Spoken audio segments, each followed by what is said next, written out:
ಇನ್ನು ರಾಜ್ಯ ರಾಜಕೀಯ ವಲಯದಲ್ಲಿ ನಾನಾ ರೀತಿಯ ಡೆವಲಪ್ಮೆಂಟ್ಗಳಾಗ್ತಾ ಇದೆ. ಶ್ರುತಿ ಲೋಕಸಭಾ ಎಲೆಕ್ಷನ್ನ ಗೆದ್ದೇ ಗೆಲ್ಲಬೇಕು ಅಂತ ಹೇಳಿ ಕಾಂಗ್ರೆಸ್ ಮತ್ತು ಬಿಜೆಪಿ ರೇಸಿಗೆ ಬಿದ್ದಿದೆ.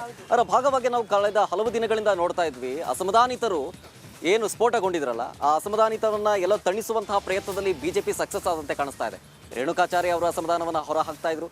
ಇದೀಗ ಅವರ ಬೆನ್ನಲ್ಲೇ ರೇಣುಕಾಚಾರ್ಯ ಅವರು ಅಸಮಾಧಾನವನ್ನ ಹೊರ ಹಾಕಿದ್ರು, ಅವರು ಸೈಲೆಂಟ್ ಆದ್ರು. ಇದೀಗ ರೇಣುಕಾಚಾರ್ಯ ಅವರ ಬಳಿಕ ಮತ್ತೊಬ್ರು ಸೈಲೆಂಟ್ ಆಗಿದ್ದಾರೆ. ಯಾರವರು ಡೀಟೇಲ್ಸ್ ಬರ್ತಾ ಇದೆ.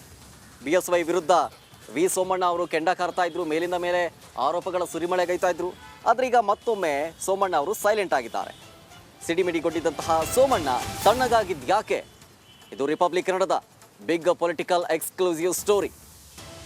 ಬಿಜೆಪಿ ಒಳಗೆ ಒಳ ಬೇಗುದಿ ಬೀಳ್ತಾ ಇದೆಯಾ? ಬ್ರೇಕ್. ರೇಣುಕಾಚಾರ್ಯ ಆಯ್ತು, ಇದೀಗ ಮತ್ತೊಬ್ಬ ನಾಯಕ ಸೈಲೆಂಟ್ ಆಗಿದ್ದಾರೆ. ಅದೇ ರೀತಿಯಾಗಿ ಮಾಜಿ ಸಚಿವ ವಿ ಸೋಮಣ್ಣ ಸಂಧಾನ ಬಹುತೇಕ ಸಕ್ಸಸ್ ಆದಂತೆ ಕಾಣಿಸ್ತಾ ಇದೆ.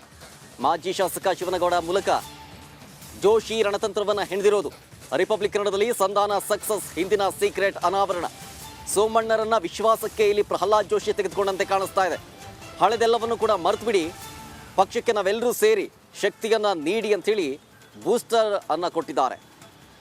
ಇಲ್ಲಿ ಸೋಮಣ್ಣ ಅವರ ಸಂಧಾನ ಸೂತ್ರ ಸಕ್ಸಸ್ ಆದಂತೆ ಕಾಣಿಸ್ತಾ ಇದೆ. ಇಲ್ಲಿ ಪ್ರಹ್ಲಾದ್ ಜೋಶಿ ಅವರು ವಿ ಸೋಮಣ್ಣ ಅವರನ್ನ ವಿಶ್ವಾಸಕ್ಕೆ ತೆಗೆದುಕೊಂಡಿದ್ದಾರೆ. ಒಂದಷ್ಟು ಕಿವಿ ಮಾತನ್ನ ಹೇಳಿದ್ದಾರೆ. ಹಳೆಯ ಘಟನೆಗಳನ್ನು ನೀವು ಮರೆತು ಬಿಡಿ, ಹೊಸ ವರ್ಷ ನಿಮಗೆ ಹೊಸತನ ತರಲಿ, ಜೊತೆಗೆ ವಿ ಸೋಮಣ್ಣ ಶಕ್ತಿಯನ್ನ ರಾಜ್ಯ ಬಿಜೆಪಿ ಅರಿತಿದೆ, ನಿಮ್ಗಿರೋ ಸಮುದಾಯದ ಬೆಂಬಲ ಪಕ್ಷ ಅರಿತಿದೆ ಅಂತ ಹೇಳಿ ಸಮಾಧಾನವನ್ನ ಪಡಿಸಿದ್ದಾರೆ.